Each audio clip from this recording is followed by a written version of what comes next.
The Gigafactory is Tesla's giant battery factory. It's in a desert industrial park outside Reno.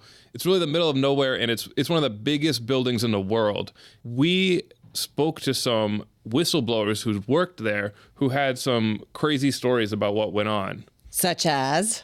So it all started last June 4th. This story appeared in Business Insider, and it said that there are huge amounts of waste, that there were wasted parts piled up high all around the factory, and that Tesla was perhaps using damaged batteries in its cars. And from reading this story, it was clear that there was some sort of whistleblower who had gone to Business Insider. And the story was, there's so many crazy things going on with Tesla. People basically moved on right away. It didn't make a huge splash. Another day, another story, another crazy story on Tesla. But what we found out is that for Elon Musk, he wasn't ready to move on. He was really angry that anyone would leak, and he actually hired a special team of operatives to track down this leaker. All right, so I want to talk about the operatives because as I was reading this story, you sort of, it takes a little bit of a left turn and you start to talk about Uber a little bit. So Uber had an intelligence team, and one of the members of the team blew the whistle on Uber. And he said that his colleagues were spying on people, recording rival executives' conversations, hacking into their databases. He later took some of this back, but there was enough there that the CEO apologized, and the head lawyer said, Uber employees, stop following people around.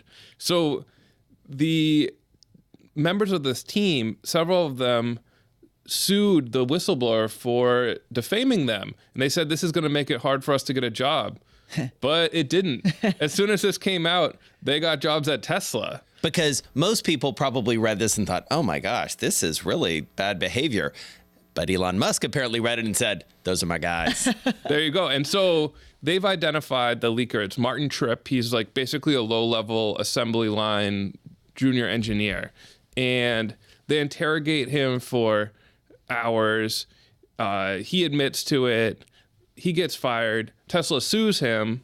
Here's where it really gets weird. It's almost Just unbelievable. a few hours after that, the local sheriff gets a call from the Gigafactory. It's one of Tesla's security guys, and Tesla's security guy seems really worried. He says, we've just had a threat called in. We heard that this guy, Martin Tripp, this whistleblower, he's coming to shoot us up.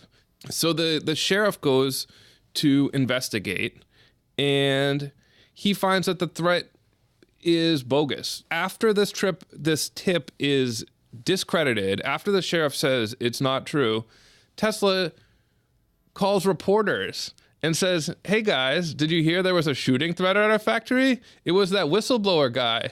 He sure seems crazy. Like, just in the corporate world, this is so bizarre that you would publicize a shooting threat that no one would have known about if you hadn't. Right. I mean, even on the day of the threat, while the sheriff was trying to find the whistleblower, Elon Musk was emailing reporters himself and saying, we just had this threat. It's this whistleblower. Amazing. And so you have these, as you pointed out, you essentially have whistleblowers effectively on both sides of this issue in a lot of ways. Where does it go from here? Yeah, so this brings us to Sean Guthrow, who was one of the security managers at the Gigafactory. And he's actually the guy who called the sheriff to tell the sheriff about the threat. And now he's been fired, and he's saying he's turned whistleblower himself. And he's saying that him and his colleagues on the security team went too far in their pursuit of Tripp. Right. He's saying that they had Tripp followed by private investigators. They misled the police about that.